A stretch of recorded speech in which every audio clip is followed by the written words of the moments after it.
요부의 수기자연요법 수업을 진행하겠습니다.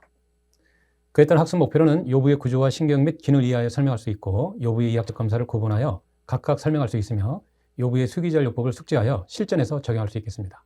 그에 따른 목차로는 요부의 이해, 요부의 이학적 검사, 요부의 수기자연요법 실습이 되겠습니다. 자, 지난 시간에는 9주차 흉부의 수기자연요법을 주제로 해서 여러 가지의 이제 내용을 가지고 말씀드렸습니다. 그에 따른 복습을 좀 해보도록 하겠습니다. 1번 흉추와 늑골이 만나는 관절 부위는 상늑골 관절, 횡돌기 관절, 하늑골 관절, 흉골 관절로 이루어져 있다. 자, 정답이 뭘까요? 네, 맞습니다. 늑골 1번과 10번은 이 3개의 관절, 그 다음에 늑골 2번과 9번은 4개의 관절, 11번과 12번은 1개의 관절을 이룬다라고 얘기했고요. 그 다음에 이 늑골과 흉추, 이 추골 하나의 관절이 상당히 많다는 것, 그 관절이 많다는 것은 움직임이 다양하다는 거잖아요. 그런 것들을 잘 이해하는 게 흉곽을 이해하는 데 많은 도움이 되겠습니다. 2번 흉추에서 펌프 손잡이 운동은 흉추 제2번과 6번에서 일어난다. 무엇일까요, 정답이? 예, 맞습니다. 흉추 제7번과 10번은 양동이 손잡이 운동이 일어나고 11번과 12번은 이 캘로퍼 운동이 같이 일어난다는 것, 이것도 같이 이해하시면 도움이 되겠습니다. 3번 횡격막, 다혈근, 복행근, 골반저근은 코어 근육에 해당이 된다. 맞을까요? 틀릴까요? 예, 맞습니다. 코어 근육은 심층부로서 인체의 안정된 자세와 근육을 잡는 아주 중요한 역할을 한다. 이렇게 말씀을 드렸습니다.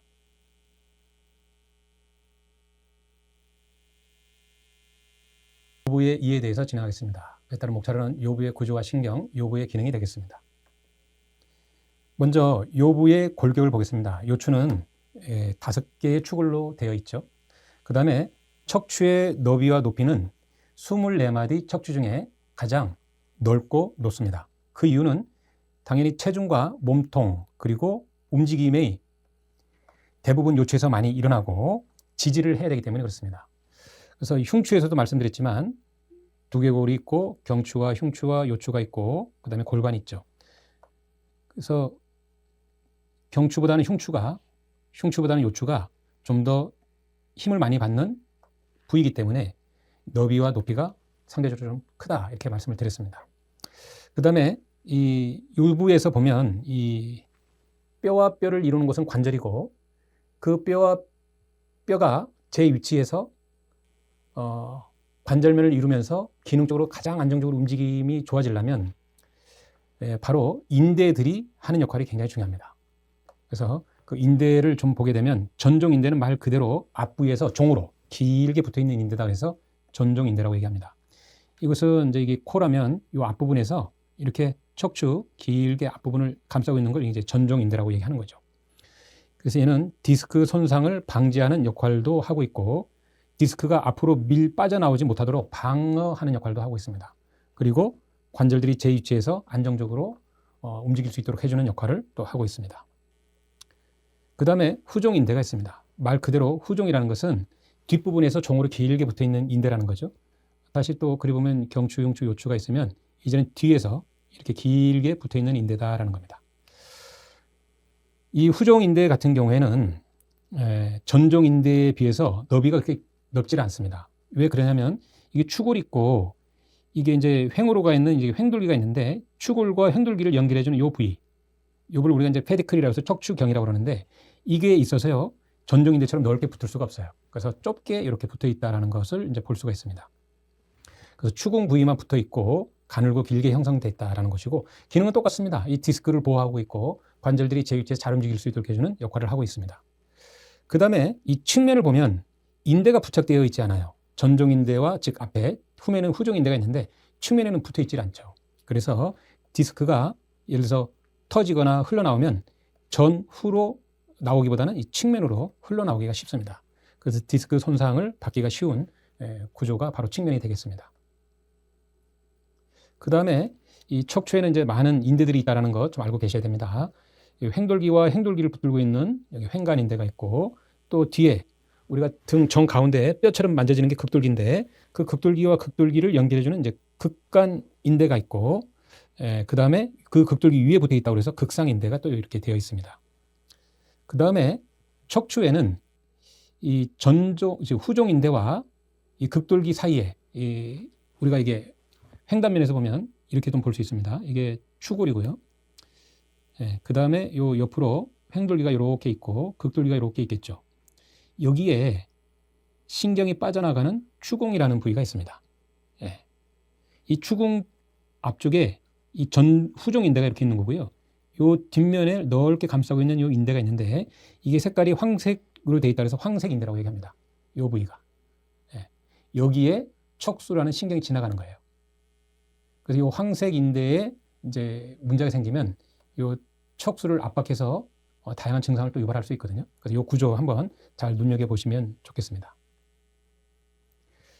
자, 그 다음에 요추를 이제 한번 좀 더 보시면 각각의 구조를 이렇게 볼 수 있죠. 추체가 있고 앞서 말했던 이게 추경, 페디클, 뿌리라고 얘기하고 그 다음에 옆으로 있는 거 이거 횡돌기라고 얘기하고 정 가운데서 가시처럼 붉게 튀어나온 거 극돌기라고 얘기하죠. 그리고 이 횡돌기하고 극돌기를 연결해주는 요 사이, 요 부위를 이제 라미나 또는 추궁판이라고 얘기합니다. 그리고 이 추체와 페디클과 횡돌기, 극돌기가 이렇게 연결된 공간이 있겠죠. 이걸 추궁이라고 얘기하고 이쪽으로 뭐가 지나가냐면 여러분들 두 번째 손가락 정도 굵기에 척수가 이렇게 지나간다는 것 이제 알고 계시면 되겠습니다. 그리고 앞에 봤지만 이 사이에 이제 황색 인대가 있다는 것 좀 아시면 되겠습니다. 그리고 요추에서 특이하게 있는 구조가 있어요. 그게 만연 유두돌기입니다. 다른 것들은 유두돌기가 없이 극돌기하고 횡돌기로 연결되어 있거든요. 근데 그 중간에 유두돌기라는 게 뾰족하게 하나 튀어나왔어요. 이 뼈가 하나 더 있다는 것은 뭐냐면 근육의 부착 부위가 그만큼 많다는 얘기죠.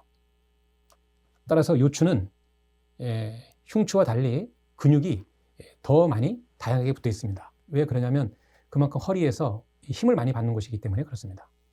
그래서 요추에는 경추와 흉추에 없는 유두돌기, 이 사람 젖꼭지처럼 볼록 튀어나왔다. 그래서 이름이 붙여졌는데요. 여기 있다는 것 좀 아시면 되겠습니다. 그 다음에 이 뼈를 보면 여기 유두돌기에 이 관절면이 형성되거든요. 이 관절면이 이 추체 위에 있겠죠. 위에 있으면 이걸 상관절 돌기라고 얘기하고 이 추체 아래에도 있을 겁니다. 그래야 위아래에 있는 뼈들이 만나서 관절이 이루어지고 움직임이 일어나죠. 그래서 이 추체의 아랫면에는 하관절 돌기가 있습니다. 다시 말해 위에는 상관절 돌기가 있습니다. 이거 좀 잘 이해하시면 되겠네요. 그 다음에 이 상관절 돌기와 하관절 돌기가 만난 이 관절을 이제 우리는 후관절이라고도 표현합니다. 후관절 또는 파셋 조인트라고 얘기를 하는데 이 후관절면이 요추 1번과 3번까지는 90도로 되어 있다는 거예요. 지금 여러분들이 이제 저를 잘 보시면 이 관절면이 1번 추체가 있으면 밑에 하관절이 있겠죠. 2번 추체가 있으면 상관절이 있겠죠. 이 하관절과 상관절이 만난 이 관절면 이거를 이제 후관절이라고도 얘기하고 영어로는 이제 파셋 조인트라고 얘기합니다. 이 관절면이 이렇게 90도로 되어 있다는 거예요. 따라서 관절면이 이러다 보니까 움직임은 이렇게만 일어나겠죠. 이걸 제 몸으로 표현하면 굴곡 신전만 일어난다는 거예요. 요추에서는. 이 관절면이 90도로 있기 때문에 이렇게 좌우 회전이 잘 일어날까요? 안 일어날까요? 일어남이 거의 없죠. 부족합니다. 좌우로 이렇게 몸을 트는 건 어디서 일어나겠어요? 흉추에서 일어나는 겁니다. 요추에서는 온전히 굴곡 신전만이 일어난다. 이렇게 이해하실 필요가 있어요. 그런데 요추 4번하고 5번 그 다음에 엉덩이에 있는 뼈를 우리가 선골 또는 천골이라고 하는데 그 관절면은 90도에서 약간 사선으로 이렇게 되어 있습니다. 사선으로. 그러다 보니까 굴곡 신전이 주요 움직임이긴 하지만 약간의 측골과 약간의 회전이 좀 더 일어난다는 거예요. 그러면 요추가 5개의 축골로 있는데 어디에서 많이 일어나는 거예요? 여기 4번과 요성관절 사이에서 상대적으로 움직임이 좀 더 일어나죠. 그러다 보니까 움직임이 많아지고 힘을 많이 받는 이 4번과 요성관절 사이에서 이제 허리에 다양한 증상들이 일어나기가 쉽습니다. 그래서 다시 정리하면 4번과 요솔관절에서는 체중 지지도 많지요. 움직임도 좀 다른 요추보다 크고 다양하죠. 그러다 보니까 후관절, 파셋 조인트라든가 디스크에 문제가 많이 생길 수 있다는 겁니다. 자, 그러면 디스크의 구조를 한번 더 보도록 하겠습니다. 디스크의 구조와 특징을 보게 되면 일단 디스크는 섬유로 되어 있어요. 그 다음에 이제 수핵으로 가득 차 있는데요. 한번 좀 보도록 하겠죠. 이건 우리가 알고 있는 척추뼈입니다. 추골로 되어 있고 그 중간에 이제 우리가 원통형 모양처럼 되어 있다고 해서 이제 디스크라고 얘기하는 건데 이 단면을 보면 이렇습니다. 이 옆에는 이제 섬유륜이라고 하는 부분이 있고 이 가운데는 이 젤리같이 형성된 수액이라는 구조로 되어 있습니다. 이 구조는 위에서 밑에서 올라오는 이 상하의 압력에서는 완충 역할이 상당합니다. 상당한데 대신에 이 회전이라든가 굴곡 신전에서는 이 디스크 섬유륜이 굉장히 취약한 구조로 되어 있습니다. 한번 좀 보겠습니다. 이 섬 밑에는 이 수액이란 젤리 같은 이 수액이 이 좌우 전으로 빠져나가지 못하도록 둥그렇게 이렇게 말았죠. 그래서 륜이라고 표현하는 거예요. 둥그런 륜으로 되어 있는데 이 겹이 대략 10에서 한 20개 정도의 이 겹으로 형성되어 있습니다. 그리고 이 섬유륜은 한 겹마다 약간 사선 각도로 되어 있는데 이 사선 각도가 몇 도로 이루어졌냐면 30도 정도로 이루어져 있습니다. 그래서 30도 사선이 얽히설키 계속 되어 있는 거예요. 이 겹이 10개에서 20개의 겹으로 되어 있다는 겁니다. 그래서 이 구조의 특징상 다시 말씀드리지만 이 상하의 압력에서는 수액이 전후 좌우로 빠질 때 아주 단단하게 잘 잡아주고 있는 반면에 잠시만요. 화면이 좀 더 앞으로 지나갔네요. 반면에 이게 회전할 때 그 다음에 굴곡할 때 이 섬유륜이 늘어나겠죠. 옷으로 말할게요. 옷이 이 상하의 이런 이 구조에서는 탄력적이면서 굉장히 강하게 작용하는데 구부리면 늘어나죠. 일단 조직이. 그 상태에서 몸을 틀면 뭐예요? 더 늘어나죠. 그러면서 섬유륜이 찢겨지기가 쉽습니다. 그래서 일상생활에서 여러분들이 몸을 구부린 상태에서 몸을 이렇게 돌리는 동작은 디스크에서는 아주 취약한 동작이라는 것을 꼭 기억을 하셔야 되고요. 그런 동작은 가급적 하지 않는 게 좋습니다. 그 다음에 이 척추의 이 종판을 한번 좀 보겠습니다. 이게 척추 추골 하나고 그 위에 있는 이제 디스크인데요. 이게 이제 녹색은 섬유륜이죠. 요 부위는 이제 수액으로 되어 있다는 것 이해하시면 되겠습니다. 그리고 그 주위에 이제 혈관들이 이렇게 분포되어 있는데 뭐 섬유륜이나 뼈나 다 세포로 되어 있을 거 아닙니까? 이런 세포로 되어 있는 이제 구조들은 당연히 영양을 공급받고 영양을 공급받은 걸 활동하고 나면 노폐물도 배출해야 되잖아요. 그런 영양 공급과 노폐물 배출들은 다 혈관들을 통해서 주로 이루어지는데 여기 보시면 섬유륜은 어때요? 혈관이 깊이 연결되어 있나요? 없죠. 겉에만 주로 분포되어 있습니다. 뼈에도 보면 혈관이 있고 요 안까지 혈관이 연결되어 있지 않죠. 그렇지만 얘네들은 영양을 공급받아야 되고 노폐물도 배출해야 되거든요. 그래서 이 추골에 분포되어 있는 혈관의 혈액은 이 디스크로 들어갈 때 반드시 이 척추 종판이라는 것을 통해서 들어가게끔 되어 있습니다. 그래서 이 척추 종판은 이 반투과성 막으로 되어 있고 우리가 이렇게 움직일 때마다 척추 내에 압력과 분산이 일어날 거 아닙니까? 그럴 때에 이 모세 혈관에서 디스크 내로 혈액 내의 영양분이 들어갑니다. 즉 확산을 통해서 들어가요. 이 압력과 분산이 있을 때 이 척추 종판을 통해서 이렇게 쭉 들어간다라는 거죠. 섬유륜에도 역시 그런 확산을 통해서 영양이 공급이 됩니다. 그런데 이 척추 종판이 손상이 되면 디스크 내로도 혈액 공급이 잘 안 되겠죠. 섬유륜도 탄성이 있을 때는 가능한데 석회화가 되면 영양 공급이 잘 안 되겠죠. 그게 바로 척추의 태화가 됐을 때 일어난 모습들입니다. 그래서 척추가 태화가 안 되려면 어떻게 될까요? 척추를 바른 자세로 해야 되고 척추에 가해지는 압력이 가급적 심하지 않도록 체중 조절도 할 필요가 있고 운동도 실은 적당히 해야 될 필요가 있다는 것을 알 수 있습니다. 그 다음에 디스크의 통증 수용기가 역시 척추 주위에도 많이 분포되어 있는데 특히 섬유륜의 후방, 그 다음에 측면에 많이 분포되어 있습니다. 여기 한번 볼게요.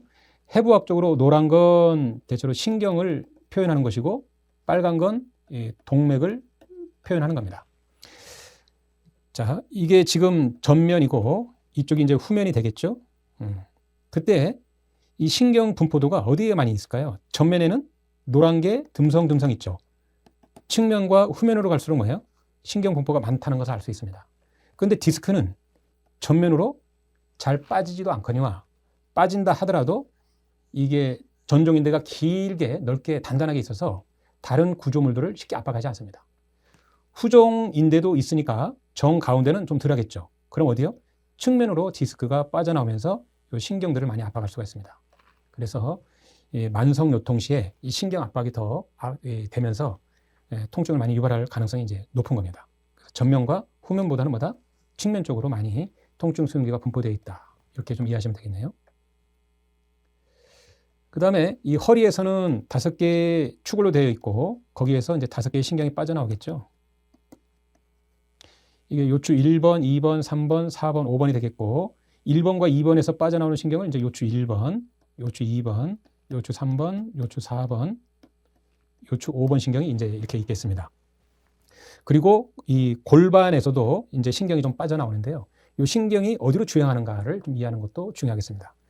첫 번째, 이제 요추에서는 이 5쌍의 신경이 좌골신경과 대퇴신경을 이제 2개로 크게 구분돼서 빠져나오는데요. 첫 번째 좌골신경, 요추 4번과 5번에서 나오는 신경과 천골에서 나오는 신경이 있는데 얘도 천골 1번, 2번, 3번, 4번 이렇게 신경이 있을 거 아닙니까? 5번 신경까지 있는데 이 3번 신경까지 그러니까 빠져나와서 골반의 이상근위를 주행을 합니다.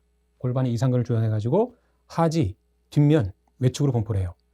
그러니까 나는 다리가 뒤쪽으로, 측면 쪽으로 이렇게 저리면서 아파 그러면 이 좌골신경에 문제가 있을 가능성이 많은 거예요. 요추는 4번, 5번 골반에 문제가 있을 가능성이 많고 그 다음에 근육으로는 이상근에 문제가 있을 가능성이 많습니다. 이런 것들을 이제 우리가 검사해서 문제 있는 부위를 이제 수기 제어하면 이런 좌골신경으로 인한 증상들이 이제 많이 개선되는 것이죠. 자, 그 다음에 이런 근육이 어디를 주행하냐면 대퇴두근, 반건양근, 반망양근, 대뇌전근, 후의 일부로 이제 주행을 합니다. 그러면 대퇴두근이라든가 반건양근, 반망양근, 대뇌전근의 기능과 증상에도 영향을 주겠네요. 네. 그래서 이런 근육의 기능이라든가 이런 근육으로 인한 근막 통증의 문제가 있을 땐 이런 요추 부위를 이제 같이 평가할 필요가 있겠습니다. 이렇게 신경이 내려와서 수라부, 즉 오금이라고 그러죠. 뒤에 오금으로 가서 신경이 또 갈라져요. 어디로 가냐면 이제 경골신경과 총비골신경으로 갈라져가지고 일부는 족저부, 즉 발바닥으로 가고 그 다음에 일부는 발등으로 이렇게 주행을 합니다. 이런 부위의 문제는 다시 말씀드리지만 이런 척추와 골반 부위를 같이 평가할 필요가 있다는 것 이렇게 정리하시면 되겠습니다. 그 다음에 대퇴신경이 있습니다. 대퇴신경은 이제 요추 2번과 요추 4번 신경에서 뻗어 나오는 건데요. 이 신경이 어디로 가냐면 대우근하고 장골근 사이로 빠져나옵니다. 이제 해부학적으로 좀 이따 이제 대우근하고 장골근을 좀 볼 건데요. 그 대우근과 장골근 사이로 지금 말씀드린 요추 2번과 4번 신경이 이렇게 빠져나온다는 거예요. 빠져나와서 이게 치골근, 봉공근, 대퇴직근, 내측관근, 외측관근, 중간관근 이런 식으로 이제 이 근육들을 주관하고 있고 그 사이로 이제 영향을 주는 것이죠. 그래서 이런 근육들의 기능이라든가 이런 근육들의 이제 통증들이 있을 때는 우리가 대퇴신경을 좀 봐야 될 필요가 있는 것이고 당연히 요추 2번과 4번까지도 평가할 필요가 있다는 겁니다. 그 다음에 또 다른 신경들이 있습니다. 외측 대퇴피 신경이라고 해서 요추 2번과 3번에서 뻗어나오는 신경, 그 다음에 폐쇄신경이라고 해서 2번과 4번이 주로 담당하는 이제 신경이 되겠습니다. 이런 것들이 바로 다 허벅지에 이제 영향을 주는 것이죠. 즉 하지 내측에 영향을 많이 주게 되어 있습니다. 그럴 때는 이 대퇴신경을 꼭 한번 평가할 필요가 있습니다. 자, 그렇게 뻗어 나오는 신경이 그림을 잠깐 통해서 보면 요추 4번, 5번, 천골 1, 2, 3번 신경이 엉덩이 이상근으로 빠져와 가지고 다리 쪽 후면 외측으로 이렇게 주행하는 것을 볼 수가 있고 그 다음에 요추 2, 3, 4, 5번은 하지 전 내측으로 이렇게 뻗어나와서 족접으로 향하는 것을 이제 그림상으로 볼 수가 있습니다. 그래서 이런 부위에 감각신경에 문제가 있거나 운동신경에 문제가 있을 때는 다리만 보는 게 아니라 허리도 함께 볼 필요가 있다는 것을 이제 말씀을 드리는 겁니다. 그 다음에 이 허리에 있는 신경이 이 다리 쪽의 감각과 운동도 지배하지만 내장기의 기능에도 영향을 준다는 것을 꼭 이해하실 필요가 있습니다. 그래서 요추 1번은 대장하고 서해부에 문제를 주는 겁니다. 그래서 이런 거에 문제가 있으면 이제 당연히 변비라든가 대장염, 설사가 생길 수도 있죠. 요추 2번은 이제 맹장, 복부, 대퇴부의 정맥 여기까지 영향을 주고 있고요. 요추 4번 같은 경우에는 이제 뭐 성기, 생식기 쪽과 연관이 많고 4번은 전립선, 자골신경통, 그다음에 하지에도 영향을 줄 수가 있습니다. 그래서 이런 각각의 구조의 어떤 기능에 문제가 있거나 그런 주위에 통증이 있을 때는 이런 요추 부위를 같이 평가하고 조절할 필요가 반드시 있습니다. 그다음에 요추의 이제 근육을 좀 보게 되면 역시 허리를 중심으로 해서 전후, 좌우에 많은 근육들이 있겠죠. 그래서 이런 근육들을 여러분들이 좀 잘 이해하시고 평가를 할 필요가 있는데 일단 근육은 특별히 이렇게 움직일 때 통증들이 많이 유발되죠. 그래서 움직일 때 힘을 잘못 쓴다거나 통증이 있다라면 특히 허리 주위에서 있다라면 이런 근육들을 좀 평가해 볼 필요가 있습니다. 이제 뒤쪽에서 큰 근육들을 걷어내면 또 그 안쪽에 이런 근육들이 또 들어가 있죠. 그래서 근육은 크게 인체가 있다라면 천층도 있고 중간층도 있고 그 깊이 심층에도 있다라는 것, 이렇게 세 부분으로 이제 영역을 나눠서 좀 평가해 볼 필요가 있습니다. 이제 천층에 있는 근육들 같은 경우에는 큰 움직임에 영향을 주고 있고 심층에 있는 근육들은 아주 예민한 관절들의 움직임을 조절을 해주는 거죠. 그래 미세한 움직임에 영향을 주는 것인데 천층 근육에 문제가 있을 때는 주로 겉에 통증이 있고 움직임에 뭐 어떤 제한을 일부 주긴 하지만 그래도 할 건 다 하는 특징들이 있습니다. 근데 심층 근육은 관절의 미세한 움직임에 연관되어 있고 관절의 안정성에 영향을 줍니다. 그래서 심층 근육에 문제가 있을 때는 당연히 심부에 통증이 있고 조그마한 움직임에도 통증을 많이 유발하는 그런 특징들이 있습니다. 그래서 이 수기재활요법에는 이제 이런 다양한 근육 하나하나 일일이 이제 설명하면서 함께 학습을 하면 좋겠지만 또 시간적 제한도 있다 보니까 이제 어떤 핵심만 좀 얘기한다 이렇게 이해하시면 되겠습니다. 그런 여러분들 궁금하면 이런 근육 하나하나에 따른 이제 근막에 관한 공부를 좀 하실 필요는 또 있겠죠. 그렇게 좀 한번 공부를 해보시면 또 도움이 되겠습니다. 그 다음에 이제 심층 근육이 되겠는데 심층에는 대표 근육이 이제 다혈근입니다. 다혈근육 같은 경우에는 후관절, 앞서 이제 관절 부분에서 얘기했었죠. 이 후관절의 기능과 아주 연관이 많습니다. 그래서 후관절은 관절을 움직일 때 통증들이 많이 생기겠죠. 그래서 조금만 움직여도 뼈 깊숙하게 통증이 유발된다면 바로 이런 다혈근이 영향이 있을 가능성이 많습니다. 그러면 이 다혈근이 이제 단축, 짧아졌다고 우리가 가정을 해보게 되면 이 뼈와 뼈를 어떻게 이렇게 잡아당기기 위해서 관절 사이를 좁게 만들겠죠. 관절 공간을 좁게 만들고 이 좁아진 상태에서 계속 움직이게 되면 후관절의 연골들이 닳겠죠. 닳아지면 이제 나중에는 관절에 제한이 오게 되고 그로 인한 이제 여러 가지 염증, 통증들이 유발될 수도 있습니다. 그래서 겉에 있는 근육보다 안에 있는 심부 근육이 훨씬 더 관절의 안정성이라든가 기능에 영향을 많이 주고 있다는 것을 우리가 알 수 있습니다. 그래서 만성 질환 시에 요통 같은 경우에는 반드시 다혈근을 여러분들이 이해하실 필요가 있어요.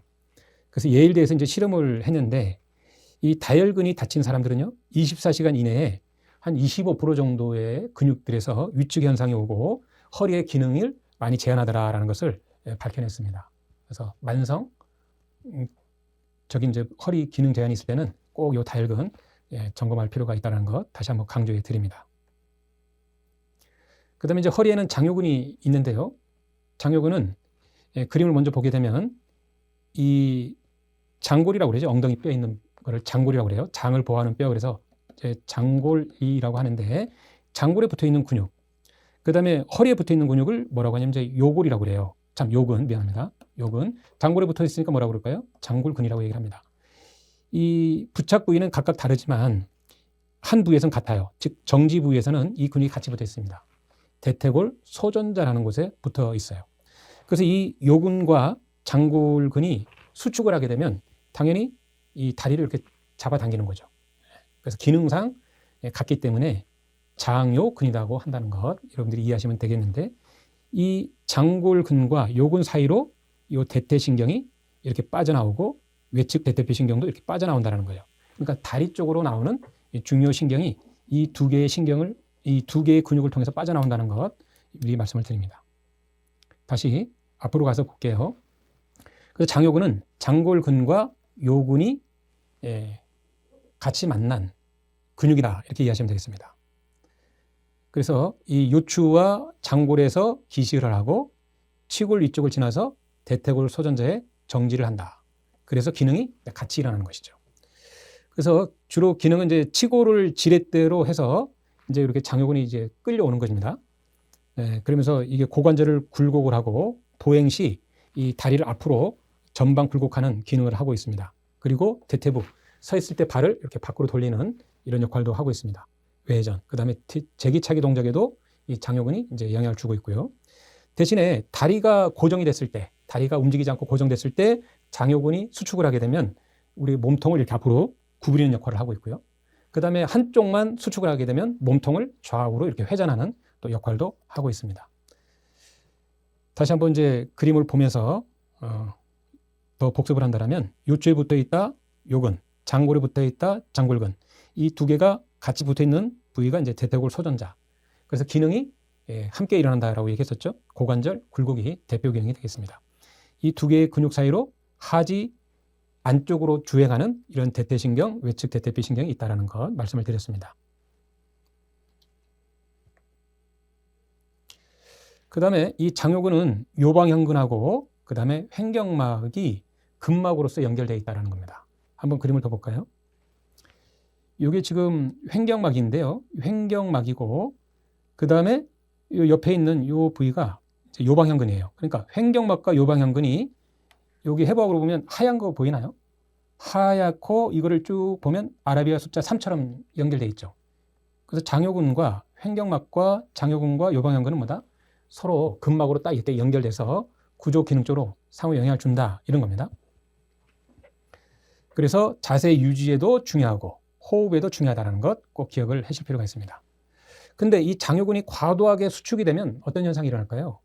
골반이 이렇게 전방으로 가는 전방 경사가 있을 것이고 척추에서 보면은 과도하게 허리가 전만이 되어 있을 가능성이 많은 거예요. 그러면 척추가 이렇게 과도하게 먼저 정상적인 커브부터 볼까요? 척추 1번이 있고 5번이 있으면 이 5번 밑면과 척추 1번의 윗면을 이렇게 딱 선을 그으면 수평선이 나오겠죠?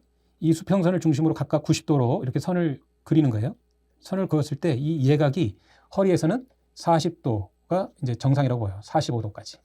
이 전망 각도가. 근데 여기에 붙어 있는 장요근이 과도하게 짧아지면 특히 허리 5번, 4번, 3번에 있는 장요근이 과도하게 짧아지면 더 이렇게 전만이 되겠죠. 허리가 앞으로 많이 끌려간단 말이에요. 그럼 허리가 정상보다 앞으로 많이 끌려가게 되면 여기에 있는 요 관절면에 어떨까요? 가까이 이렇게 더 달라붙겠죠. 이 상태에서 우리가 움직이게 되면 관절면이 어떻게 돼요? 압박에 의해서 연골이 자꾸 달겠죠. 그로 인해서 요통이 유발될 수도 있고 후관절에 나중에 손상이 와서 파세 신드롬이라는 허리 통증을 또 유발할 수도 있습니다. 그러니까 장요근이 너무 과도하게 긴장이 되면 횡격막도 같이 딸려오겠죠. 그러니까 우리가 숨을 들여 마시고 내뱉을 때 횡격막의 수축과 이완을 통해서 이루어지는데 그게 상당히 제한이 될 수도 있는 거예요. 그래서 호흡에도 장요근이 영향을 많이 줄 수 있다는 것 좀 알 필요가 있습니다. 자, 그러면 이 장요근이 과도하게 수축이 되면 이제 요추에 전만이 일어난다고 그랬는데 요추에 전만이 일어나면 그걸로 끝나는 게 아니죠. 우리 몸은 서로 보상작용이 있기 때문에 몸의 균형을 맞추기 위해서 기립근이나 광배근이 또 긴장이 유발되고 상대적으로 이제 경추는 전방으로 기울게 되고 거북목 다세가 되고 여러 가지의 보상작용이 일어날 수 있다는 거예요. 그러면 목을 볼게요. 목을. 거북목이 되면 당연히 경추 1번과 후두골이 전상방이 되는 거예요. 이렇게 머리가 들린다는 겁니다. 이렇게. 자, 이것도 보상작용이거든요. 한번 볼게요. 후두골이 있어요. 경추가 있어요. 경추 1번과 7번이 있죠. 요추처럼 여기도 수평선을 각각에 이렇게 선을 그어서 재보면 경추는 30도 정도가 이제 정상적인 이제 커브예요. 그런데 이게 거북목이라면 전만이 아니라 일자 또는 일자를 넘어 역시자가 됐을 때를 우리가 이제 거북목이라고 그래요. 그러면 머리도 이렇게 앞으로 같이 구부려지겠죠? 그러면 눈은 땅을 향해 있어요. 이렇게는 우리가 살기가 힘듭니다. 그래서 정의 반사에 의해서 눈은 항시 정면을 응시하려고 해요. 그러다 보니까 고개를 들겠죠. 그러면 후두골하고 경추 1번 사이가 이렇게 들린다는 얘기를 하는 겁니다. 그러면 이 공간이 상당히 긴장이 많이 될 거잖아요. 그로 인해서 상부 승모근 긴장도 있고 뒤에 있는 이게 후두하근이라는 근육도 긴장이 되면서 혈액순환 또는 근육의 긴장, 그로 인한 다양한 통증들이 유발될 수도 있습니다. 그래서 머리의 거북목이라든가 그로 인한 다양한 증상, 이것도 뭐를 먼저 볼 필요가 있냐면 장요근이 과도하게 긴장되어 있는지 평가해 볼 필요가 있다는 겁니다. 이제 요점 정리는 이렇습니다. 우리 몸은 유기적으로 서로 연결되어 있기 때문에 어느 하나의 문제가 그 문제로만 끝나는 게 아니라 상하, 전으로 연쇄적 반응을 일으키면서 전체 영향을 줄 수 있다는 겁니다. 그 중에 장요근이 미치는 영향이 굉장히 크다라는 것을 이제 말씀을 드리고 싶은 거예요. 그래서 머리가 아프든 등이 아프든 허리가 아프든 다리에 문제가 있던 그 중심의 장요근을 꼭 한번 기억을 하시면서 볼 필요가 있습니다. 그 다음에 이제 요추의 움직임인데요. 요추는 이제 주요 움직임이 굴곡 신전이 일어난다고 했잖아요. 그렇지만 약간의 축굴도 좀 일어나긴 합니다. 그리고 그로 인해서 회전도 조금씩은 일어납니다. 그때 이런 식으로 일어나요. 그림처럼 몸통을 이렇게 왼쪽으로 쭉 기울이게 되면 이 가운데에 있는 이게 극돌기죠. 극돌기의 움직임이 어떻게 일어나는가를 보는 거예요. 요추는 이렇게 축굴된 방향으로 극돌기도 같이 이렇게 돌아갑니다. 네. 흉추는 극돌기가 반대로 돌아가요. 경추도 이렇게 반대로 돌아갑니다. 이건 나중에 척추를 검사하고 교정을 할 때 아주 중요한 역학적 운동이거든요. 근데 요추는 전만 상태. 전만이 몇 도라고 했었죠, 아까? 40에서 45도라고 했잖아요. 이 전만 상태에서 왼쪽으로 축구를 하면 극돌기는 왼쪽으로 돌고, 오른쪽으로 축구를 하면 어디로 돌겠어요, 극돌기가? 당연히 오른쪽으로 돌겠죠. 그런데 전만이 아니라 일자인 상태, 허리가 이렇게 구부정한 상태라고 가정을 할게요. 구부정한 상태에서는 이렇게 축구를 하면 극돌기가 오목 한쪽으로 도는 게 아니라 볼록 한쪽으로 반대로 또 도는 특징이 있습니다. 이걸 여러분들이 몸소 체험해 볼 수 있어요. 허리를 뒤로 젖힌 다음에 왼쪽으로 축구를 하고 쭉 왼쪽으로 이렇게 오른쪽으로 돌아보고 반대로 한번 돌아보세요. 네, 전만된 상태에서 왼쪽으로 축구를 하면 이렇게 몸통이 오른쪽으로 잘 돌고 극돌기는 왼쪽으로 돌아간다는 걸 느낄 수가 있을 겁니다. 네. 이런 것들을 우리가 이제 커플 모션, 동반 운동이라고 하는 겁니다. 자, 지금까지 우리가 이제 요추의 구조와 기능에 대해서 이제 한번 말씀을 드렸는데 2교시에 뵙도록 하겠습니다. 진행을 하겠습니다. 요통의 원인, 관절가동과 운동검사, 요부의 검사가 되겠습니다. 이제 요부에서는 흔한 증상 중에 하나가 요부 연좌증입니다. 염좌라는 것은 이제 삐었다라는 표현을 쓰기도 하는데 구조적으로는 요추에 있는 인대가 찢어진 현상을 이야기하고 있습니다. 우리가 발목을 삐었다라는 것은 발목에 있는 인대가 찢어졌다, 손상이 됐다, 그런 뜻이거든요. 요추에서도 염좌하면 발목이 삐듯이 인대가 찢어지는 현상을 얘기합니다. 왜 그런가 한번 잠깐 보면 요추는 몸통에서 가장 많은 힘을 받는 척추 중에 한 부분이라고 얘기했었죠. 그런데 우리 이제 잘못된 생활 습관에서 허리에 스트레스를 자주 가하게 되면 특히 앉아 있는 생활, 구부린 생활, 그 상태에서 뭔가 이렇게 회전할 때 디스크에 가장 문제가 많이 온다고 했잖아요. 그런 잦은 스트레스에서 요추는 문제를 많이 유발할 수 있습니다. 특히 구부리고 회전한 상태에서 뭔가 물건을 든다, 힘을 순간 쓴다 했을 때 이 인대가 찢어지기가 쉽습니다. 예. 그래서 오는 현상이 바로 이제 요부 염좌증이고 그런 주위에 이제 통증이 많이 유발될 수가 있는 것입니다. 그 다음에 이제 추간판 탈출증이 있습니다. 추간판이라는 것은 말 그대로 척추와 척추 사이에 있는 디스크를 얘기합니다. 영어로는 이제 디스크, 둥그런 원판이다라는 얘기고 한자로는 척추와 척추 사이에 있는 판이다, 그렇게 이해하시면 되겠습니다. 이제 추간판은 이제 앞서 얘기했지만 기립시 중력과 체중에 의해서 이렇게 압박을 받겠죠. 압박을 받으면 이 좌우로 넓어지는 팽윤 상태가 일어납니다.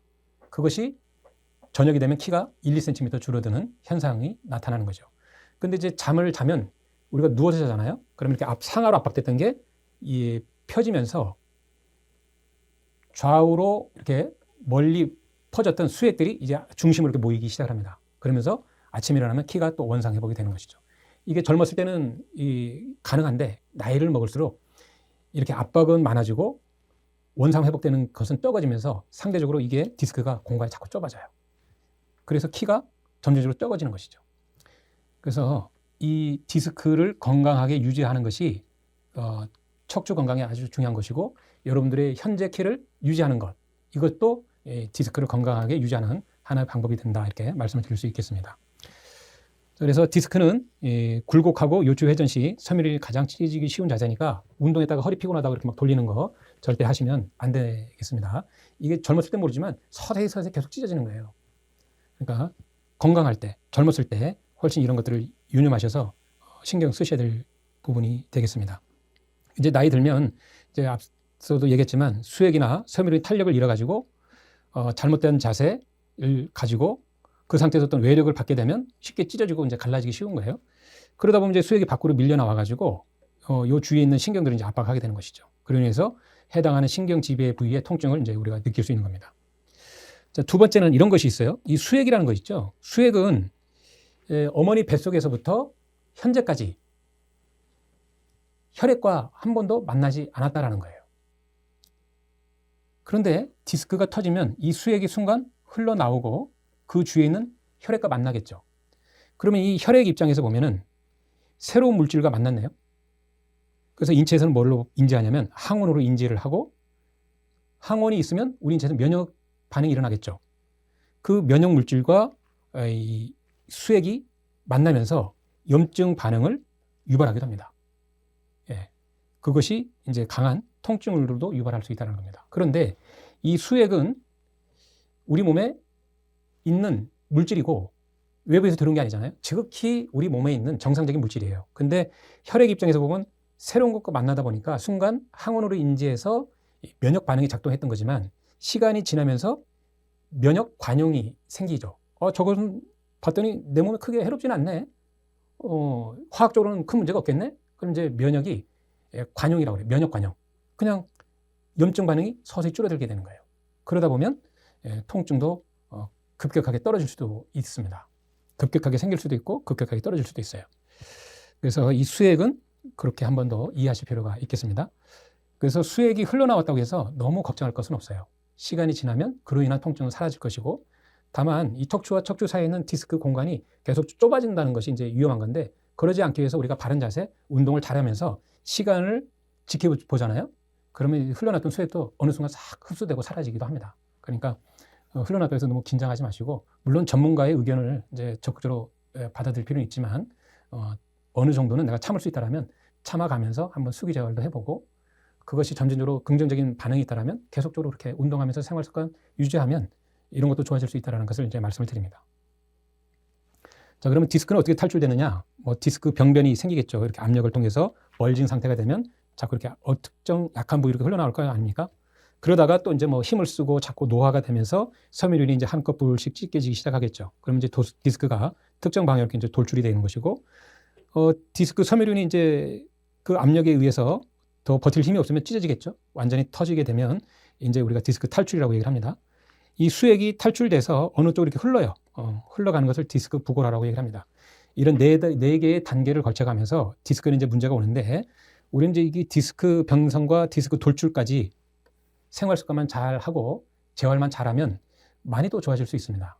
그러나 디스크 탈출과 디스크 부고라가 있을 때 이 디스크 신경이 빠져나가는 이 추공에 구조적인 결함이 있는 사람도 있어요. 추공이 애초에 쩍거나 또 황색 인대가 비유해서 공간이 굉장히 좁아졌을 때는 이 디스크 수액이 흘러나왔을 때 신경을 더 압박할 수 있겠죠. 그러면 이제 응급처치도 필요할 수도 있습니다. 그래서 이런 구조적인 모습을 보고 수술은 결정을 하는 것이 되겠습니다. 자, 디스크 내장증이 있습니다. 말 그대로 디스크 안에 이제 문제라는 건데요. 첫 번째는 디스크를 구성하는 종판이 손상됐을 때, 앞서 얘기했었죠.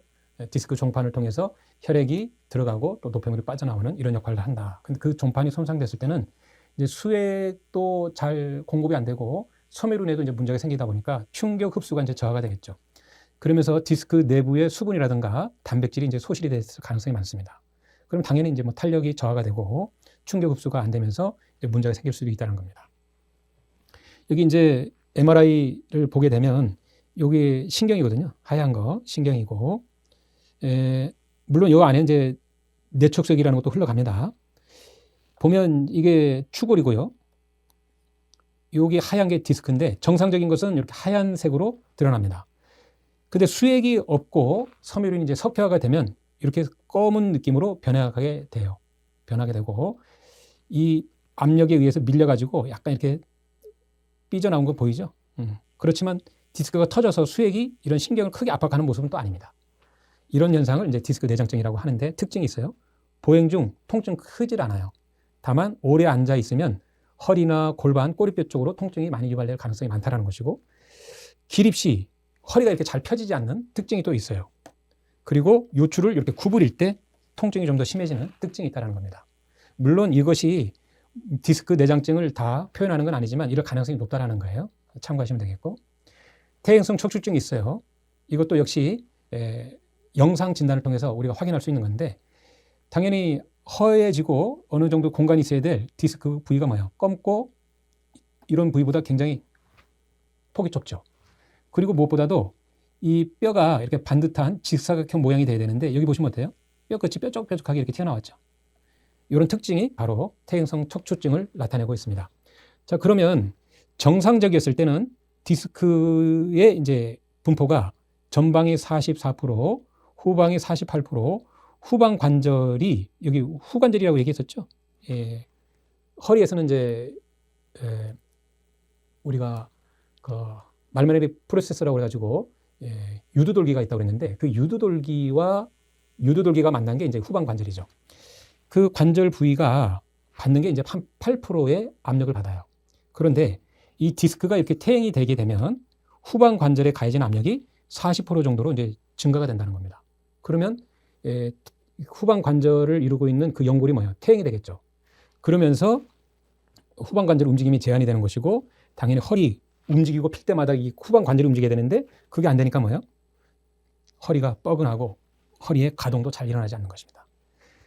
그래서 엑스레이를 또 MRI를 보게 되면 그런 관절이 이렇게 딱 달라붙는 곳들은 이렇게 허옇게 보이게 됩니다. 그런 관절면들이. 이런 걸 통해서 퇴행성 척추증이구나 이렇게 또 판단을 할 수 있는 겁니다. 그 다음에 이제 척추관 협착증이 있는데요. 척추관 협착증은 척수가 지나는 추궁이라든가 말초신경이 빠져나오는 추간공이 이렇게 압박이 되어 있는 것, 즉 협소해지는 것을 얘기하고 있습니다. 그래서 추궁과 추간공에 영향을 주는 구조는 이 크게 디스크하고 후방 관절이 되겠는데요. 자, 퇴행이 되면 첫 번째 황색인대가 압박을 받아요. 그러면서 이게 점진적으로 두꺼워지게 됩니다. 두꺼워지게 되면 천상 그림을 하나 좀 그리면서 시작해야 되겠네요. 이게 추궁인데 여기 황색인대가 있다고 그랬잖아요. 척수고 이 압박을 받으면 이 황색인대가 점진적으로 이렇게 커집니다. 그러면 공간이 좁아지면서 척수를 더 압박하겠죠. 이게 이제 협착증의 가장 근본적인 원인이 된다 이렇게 볼 수 있습니다. 그러면서 신경을 압박하고 또 혈관 통로도 좁아지면서 혈류 장애도 생길 수가 있습니다. 그래서 디스크 탈출보다 더 어려운 게 바로 척추관 협착증이라고도 이제 많이 이야기를 하고 있고 임상학적으로도 굉장히 힘든 부분이 되겠습니다. 자, 그림을 한 번 더 보면 이렇습니다. 이게 척수고요. 그 뒤로 노란 인대가 있는데 이게 황색 인대예요. 근데 뭐 디스크 공간이 이렇게 좁아지면서 압박을 받거나 또 물리적인 어떤 압박을 많이 받게 되면 이 황색 인대가 스트레스를 받고 손상을 받으면서 점진적으로 커져요. 그러면 이 추궁이라는 공간이 이 전후에서 이렇게 쭉 압박해 오는 것이죠. 그러면 이 척수가 어딘가 회피할 공간이 없어요. 꽉 압박이 되기 때문에. 그래서 척추관 협착증은 어느 한 부위만 아픈 게 아니라 오른쪽도 저리고 아팠다가 왼쪽도 저리고 아팠다가 동시에 저리고 아팠다가 그렇습니다. 근데 디스크는 특징이 어느 한 곳으로만 이렇게 저리고 아프거든요. 그런 통증들이 있습니다. 그때 우리가 이게 서 있으면 더 압박을 받고 증상이 더 심하죠. 그런데 앉아 있게 되면 척추가 이렇게 늘어나면서 공간이 좀 더 일순간 늘어나요. 그러면 통증이 순간 똑 사라지기도 합니다. 그래서 척추관 협착증의 특징은 앉아 있을 때 통증이 좀 경미해진다는 특징이 좀 있습니다.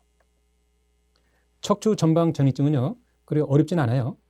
척추가 서로 분리돼서 시작하는 건데 이게 유전적인 것도 있고 또는 어떤 외상, 사고로 인해서 오는 경우가 있습니다.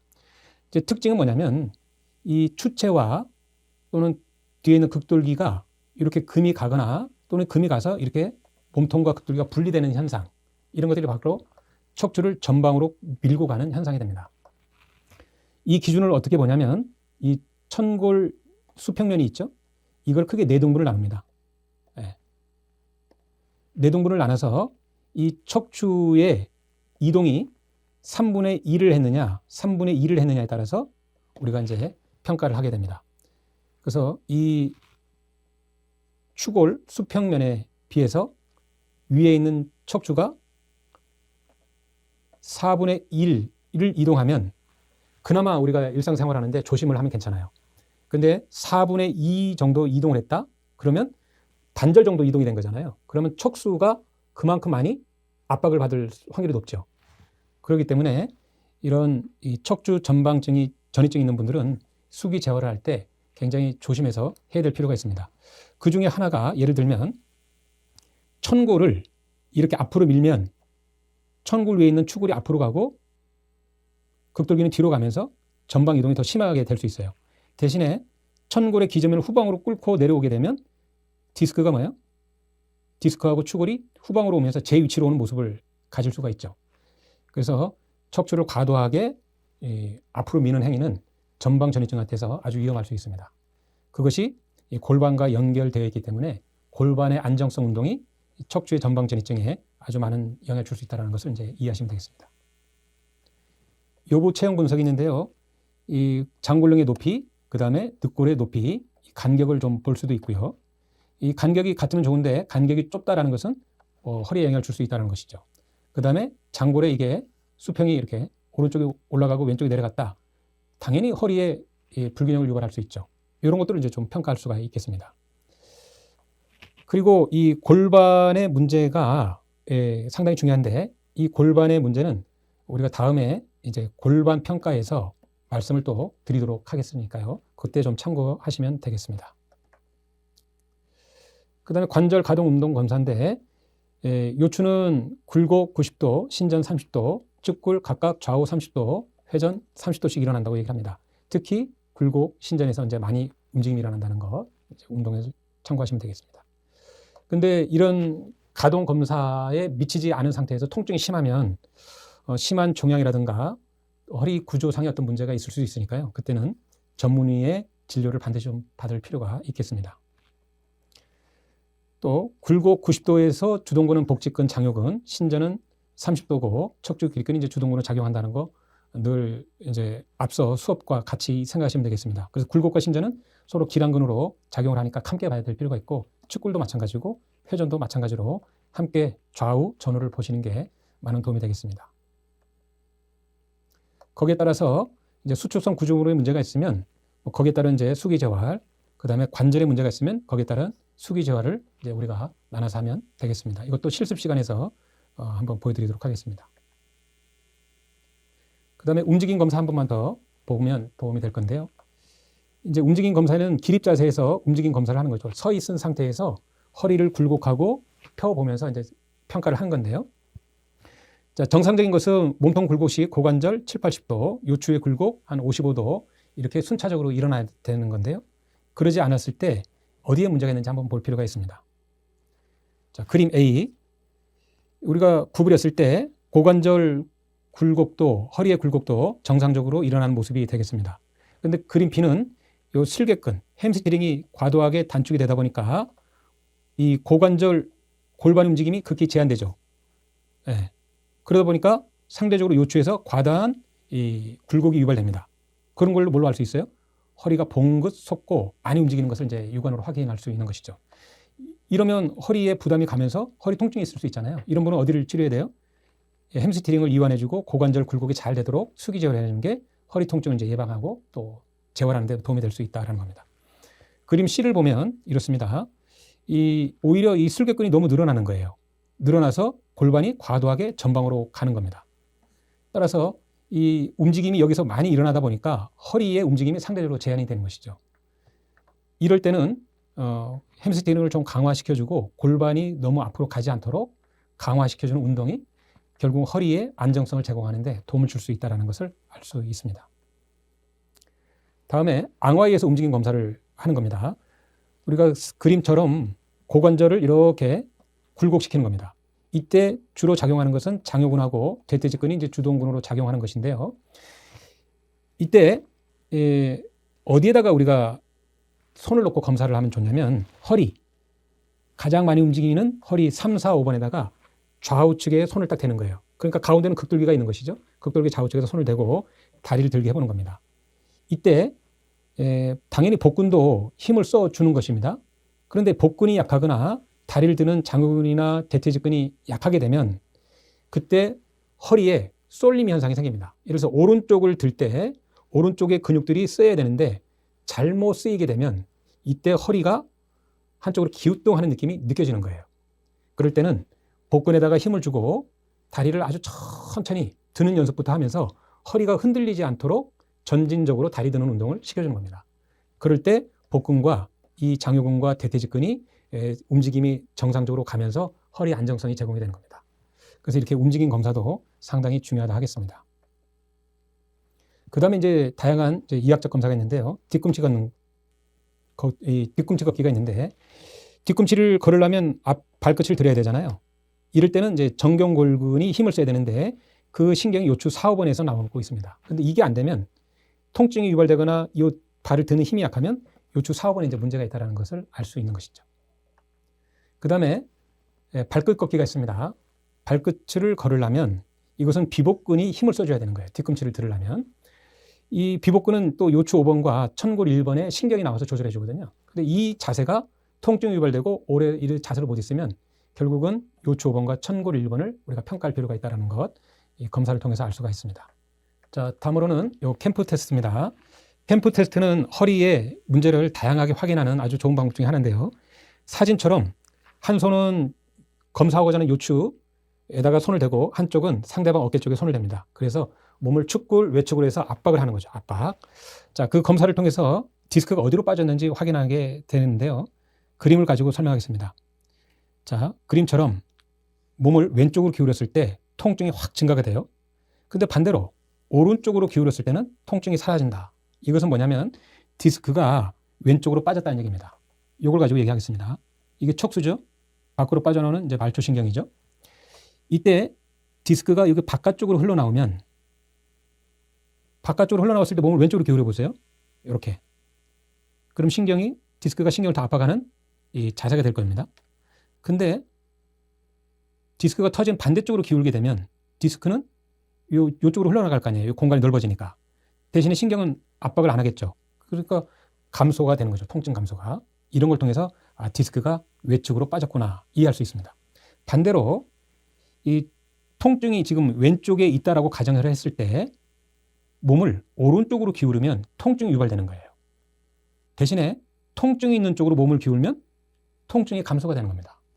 그것은 디스크가 요 안쪽으로 빠졌다라는 것을 반증하는 겁니다. 자, 이것부터 볼게요. 몸을 왼쪽으로 기울게 되면 디스크는 요 안쪽을 향해서 오게 되는 거고 말초신경 압박을 덜 하겠죠. 그런데 몸을 오른쪽으로 기울게 되면 디스크는 요 외측으로 빠질 거고 말초신경을 더 압박하는 자세가 될 거 아닙니까? 그래서 이걸 통해서 디스크가 내측 손상으로 왔구나 이렇게 평가할 수 있겠습니다. 그 다음에 하지 직거상 검사가 있는데요. 말 그대로 다리를 곧게 펴서 드는 겁니다. 이때 다리를 조금만 들어도 다리가 저리고 아프다는 것은 디스크가 터졌을 확률이 높아지는 겁니다. 근데 60도 넘어서 다리가 땡기고 아픈 것은 디스크 손상보다는 뒤에 있는 근육들이 과도하게 단축됐을 가능성이 많다는 것을 설명을 하고 있습니다. 자, 특히 우리가 0도에서 15도, 30도 이전에서 통증이 유발되는 것은 그 움직임이 천장관절에서 주로 일어나거든요. 그러니까 이쪽에 문제가 있거나 요추의 움직임이 너무 과도해서 통증을 유발할 수 있다. 심하다는 것을 이제 이야기하는 거죠. 근데 45도 선상에서 허리가 움직일 때 통증이 유발된다. 이것은 골반보다는 이 천골과 요추 5번, 4번 디스크 탈출 현상이 있을 가능성이 높다. 이렇게 또 이해하시면 되겠고 60도가 넘어서는 햄스트링이 짧아져서 왔을 가능성이 있다. 이렇게 이제 정리하시면 되겠습니다. 지금까지 요부의 이학적 검사를 마쳤습니다. 1, 2교시 수업 내용이 좀 많았는데요. 여러분들이 관절 수기 재활을 잘 하시기 위해서는 1, 2교시를 잘 참고하셔서 실습 영상을 보시면 도움이 되겠습니다. 함께 보도록 하시죠. 광배근의 수기 재활 방법입니다. 광배근을 풀어주는 자리는 견갑골 하각과 늑골 12번 그리고 요한혈이 있습니다. 첫 번째, 견갑골 하각 이완을 해보도록 하겠습니다. 수근부를 견갑골 하각에 올려놓으시고 어느 쪽이 경결이 됐는지 이완을 합니다.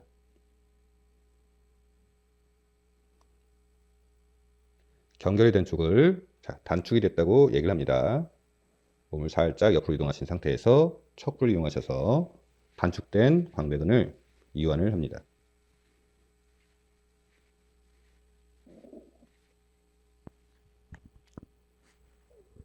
옆으로 이동하셔서 늑골 12번 광배근이 지나간 자리를 가볍게 지압을 합니다.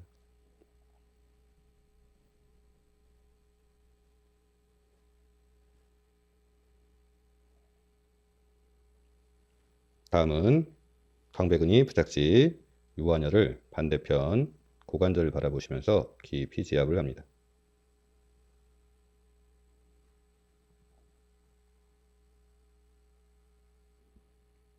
광배근의 추가의 수기 제열 방법입니다. 먼저 광배근을 팔을 편하게 잡아 놓으시고 광배근이 최대로 이완이 될 수 있도록 당겨놓은 모습에서 견갑골 하각의 광배근을 파악법으로 이완을 해줍니다.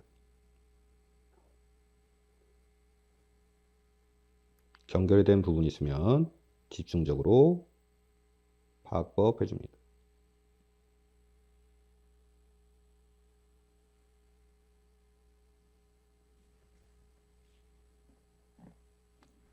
단축된 광배근을 풀기 위해서 오른쪽 손은 고관절 위에 올려놓으시고 마찬가지로 오른쪽 손의 사지를 늑골 광배근 하각이 드러나게 그대로 올려놓으신 상태에서 척부를 이용하셔서 광배근을 지압하시면 됩니다.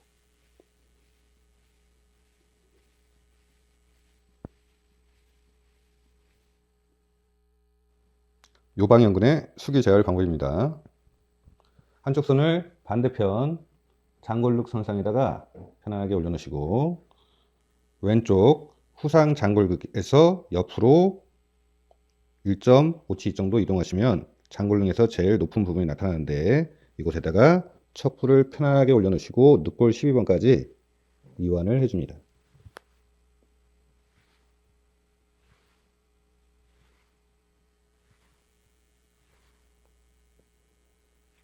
이완이 끝나셨으면 먼저 장골릉 쪽에 요한혈을 찾고 위로 무지 하나만큼 이동하신 상태에서 지시혈을 잡고 반대편 지시혈 방향으로 면회 90도로 깊이 지압을 합니다.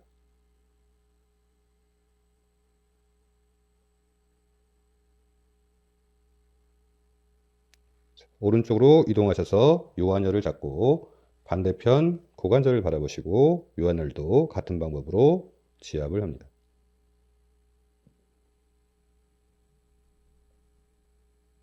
요방연근의 추가의 수기 제열 방법입니다.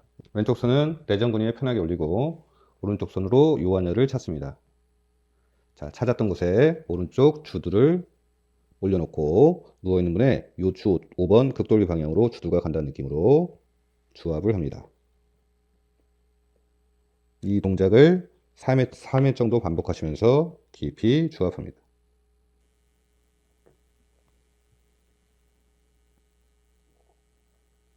다음은 지시혈을 깊이 주압합니다. 이제 마무리로 요한혈을 한 번 더 주압합니다.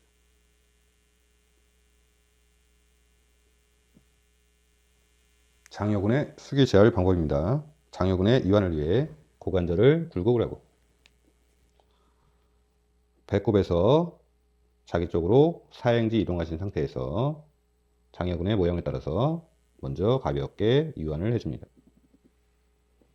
오른쪽으로 이동하면서 이완을 합니다.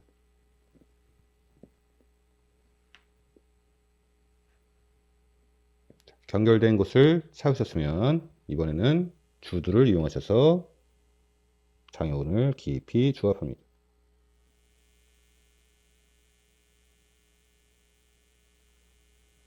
그 자리를 잊지 마시고 안쪽으로 내외전 하신 상태에서 무릎이 들어오고 경결된 쪽을 척추 추체 방향으로 지압을 합니다.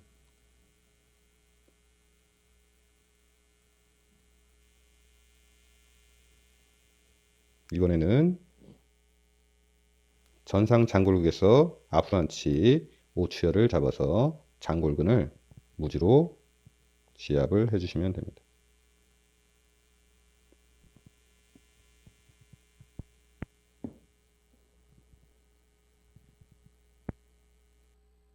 장요근을 풀어주는 기법을 크게 두 가지 소개해드리겠습니다. 첫 번째는 이제 ART, 두 번째는 스트레인 카운트 스트레인 테크닉이라는 방법을 보여드릴 건데요. 제일 먼저 이제 ART 방법은 장요근에서 가장 긴장된 부위를 찾습니다. 배꼽은 요추 3번, 그 아래로는 4번, 5번 이렇게 되겠죠.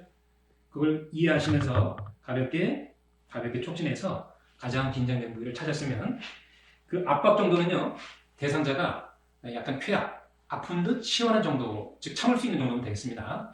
그 정도의 압박을 유지한 채 능동적으로 장요근을 최대한 신전시킵니다. 손도 쭉 가게 하고, 그런 다음에 다시 최대 수축하게 합니다.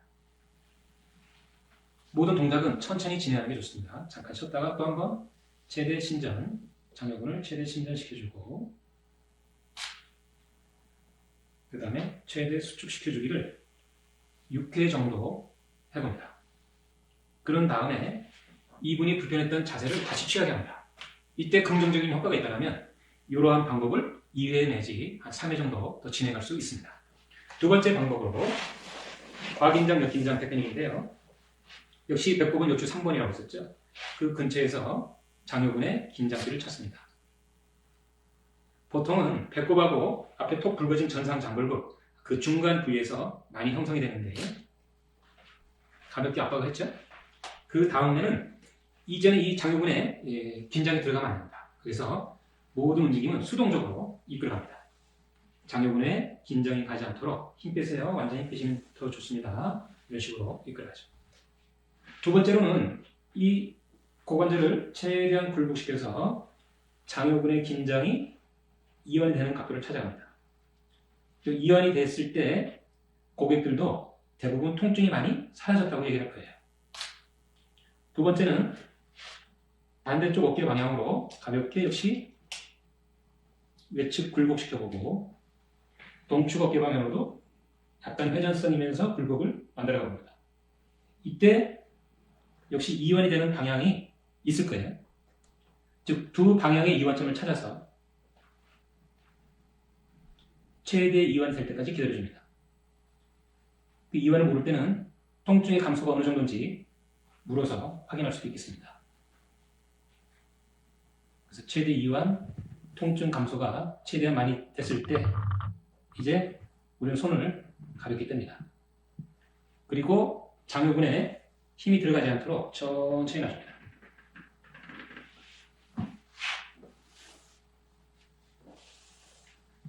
이름으로써 장요근의 긴장이 완화가 되고 그로 인한 증상들의 개선에 많은 도움이 될 수 있습니다. 요통과 고관절 굴곡은 상관관계가 아주 많죠. 그래서 이 움직임, 즉 요추 굴곡 시 통증이 있을 때 재활 기법을 소개해드리겠습니다. 검사자의 어깨에 환자의 다리를 걸쳐놓습니다.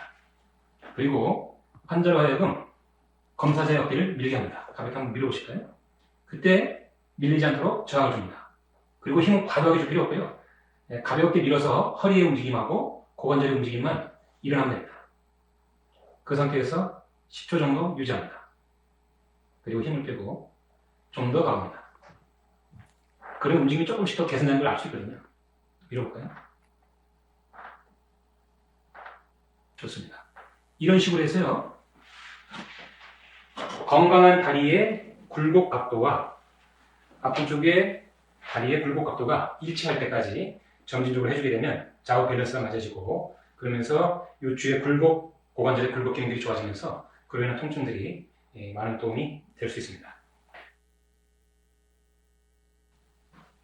왼쪽은 잘 올라오고 아프지 않다. 그런데 오른쪽 다리를 거상했을 때 당기고 허리 위에 통증이 있다. 그때의 재활 기법은 이런 식으로 해볼 수 있습니다. 두 다리를 가볍게 구부립니다. 그리고 검사자는 수동적으로 환자가 통증이 일어나지 않는 범위 내까지 굴곡시킵니다. 이 굴곡 각도를 유지한 채 통증이 있던 방향으로 가볍게 몸을 회전시키게 합니다. 이때 유의사항은 어깨가 들뜨면 안 되니까요. 베드를 잡기 해도 좋습니다. 천천히 넘깁니다. 근데 어느 각도에선가 또 긴장과 통증이 유발될 수 있습니다.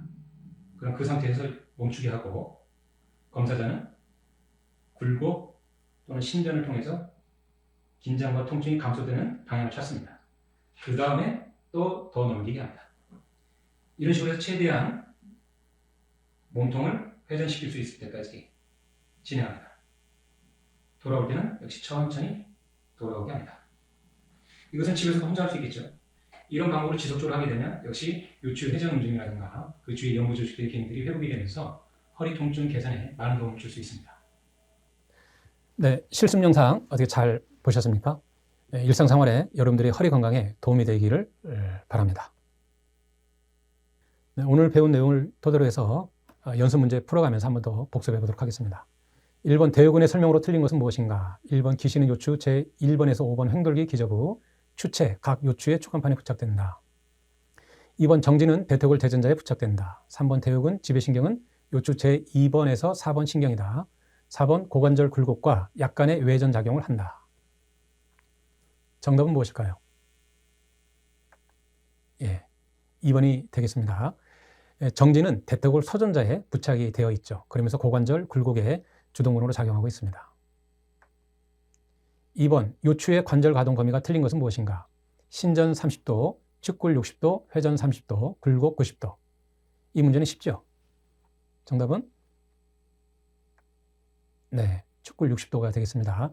축구는 좌측굴 30도, 우측굴 30도 선에서 이루어진다고 이제 보시면 되겠습니다. 3번 요추 2번 신경이 지배하는 부위가 맞는 것은 무엇인가? 1번 맹장, 복부, 대퇴부, 대장염, 설사. 2번 심장, 관상동맥, 흉부 이상. 3번 위장, 위장장애, 속쓰림. 4번 무릎, 발목, 발바닥. 예, 정답은 무엇일까요?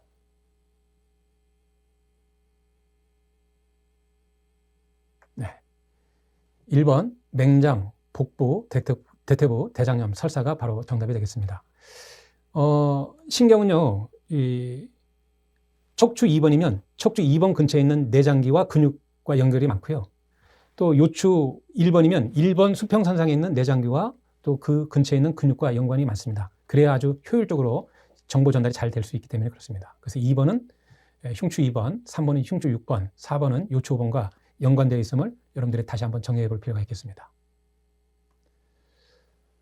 학습 정리입니다. 1번 요부의 골격 제1번에서 3번은 후관절면이 90도로 되어 있어서 주요 기능은 이제 굴곡과 신전이 주로 일어난다 말씀을 드렸고, 요추 4번에서 요선 관절 사이는 90도보다 약간 사선으로 되어 있기 때문에 굴곡, 신전, 측굴, 회전 기능이 좀 더 일어난다 말씀을 드렸고요. 그리고 이 구조와 기능상 체중을 가장 많이 받는 곳이고 요추에서는 특히 움직임이 큰 부분이기 때문에 구조 기능상 문제가 많이 생길 수 있는 곳이라고 얘기했었죠. 그래서 추간판 탈출증이나 후관절증이 일어날 가능성이 많은 곳이기 때문에 이 부분을 잘 재활할 필요가 있겠습니다. 그 다음에 요추의 신경이죠. 좌골신경은 요추 제4번에서 천추 3번 신경이 이상근을 주행을 한 이후에 하지 후 외측으로 분포를 하고 있습니다. 그래서 하지 후 외측에 다양한 기능이나 통증이 있을 때는 이 좌골신경 부위를 우리가 좀 검사할 필요가 있겠습니다. 그 다음에 대퇴신경은 요추 2번에서 4번에서 일어나가지고 이 대요근하고 장골근 사이로 빠져나간다고 그랬었죠. 그래서 하지 후, 하지 전 내측으로 이제 분포를 하고 있습니다. 역시 그런 쪽에 문제가 있을 때 대퇴신경을 좀 평가할 필요가 있습니다. 그 다음에 외측 대퇴피신경은 요추 제2번과 3번에서 일어나가지고 허벅지 외측 감각을 이제 담당하고 있고, 폐쇄신경은 제2번과 4번에서 이제 주행을 해서 내전근군을 지배를 하고 있습니다. 역시 그 영역에 문제가 있을 때 이런 신경의 부위를 좀 평가할 필요가 있겠습니다. 그다음에 3번 요부의 근육은 이제 장요근이 굉장히 중요하다 말씀을 드렸습니다. 그래서 요방형근과 함께 횡격막으로 이제 이렇게 세 개가 연결되어 있다 말씀드렸습니다.